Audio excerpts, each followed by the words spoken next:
Fried eggs make such a difference on so many foods. I eat them over fried rice, noodles, over sourdough bread with avocados, hamburgers. I just can't even tell you how much I love a fried egg. I make one almost every single day. That's my preferred method of making an egg if I'm just gonna make one for myself.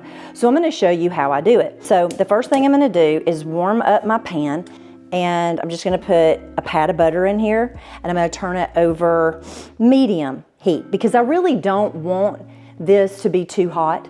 So this looks nice and hot. So I am gonna crack an egg right into my pan.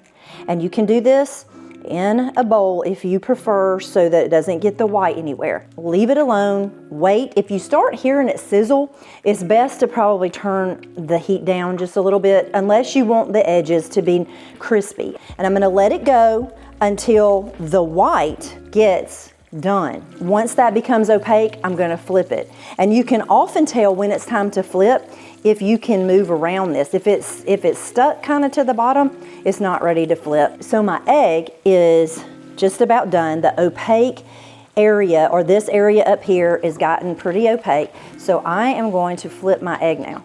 So sometimes I get a little bit of help because I just want to do this really nice and easy.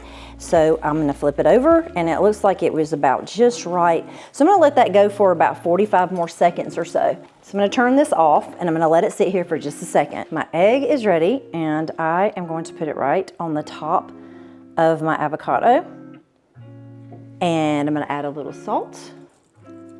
Not much, didn't need a lot. And a little pepper. Put a little hot sauce on here.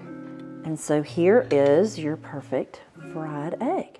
You can find the full recipe on my website in the link below. Thanks so much for spending a little time in my kitchen today, and I'll see you next time.